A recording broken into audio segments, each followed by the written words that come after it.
அதான் ஆனந்தி கல்யாணத்துக்கு சம்மதிச்சிட்டால, இதுக்கப்புறம் பேசி என்ன ஆக போகுது? ஆனந்தி சம்மதிச்சிட்டா. அவ கல்யாண விஷயத்துல இருந்த பிரச்சனை சரியாயிடுச்சு.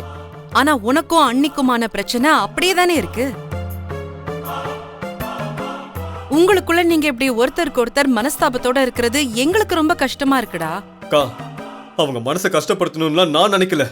நான் இப்பவும் சொல்றேன், ஆனந்திக்காக மட்டும்தான் நான் பேசினே தவிர அவங்கள மரியாதை இல்லாம பேசணும்லாம் நான் நினைக்கவே இல்லை.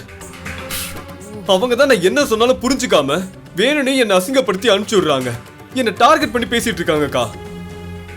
சொல்ல போனா நேத்தி நடந்ததெல்லாம் மறந்து நான் சகஜமா தானே இருந்தேன். ஆனா அவங்க தான் இன்னும் மனசுல வச்சுக்கிட்டு ஓவரா பண்ணிட்டு இருக்காங்க. இப்ப கூட பாத்தீங்களே ஷாலினி கிட்ட எப்படி பண்ணாங்கன்னு.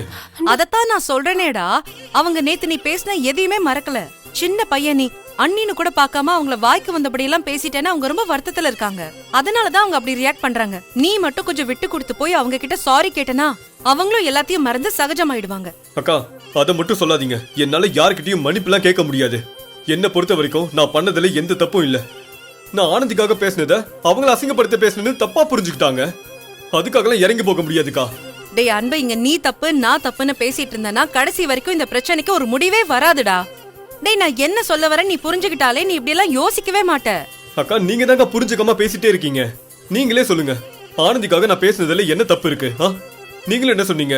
ஆனந்தியோட கல்யாண விஷயத்துல யாரும் வற்புறுத்த வேணாம்னு சொன்னீங்கல்ல. ஏற்கனவே டிஸ்டர்ப்டா இருக்கான்னு சொன்னீங்கல்ல. அதே தானே நானும் சொன்னேன். அது எப்படி நீங்க சொல்லும் போது சரியாவும் நான் சொல்லும் போது தப்பாவும் இருக்கு? ஏய் சரிடா, நீ வா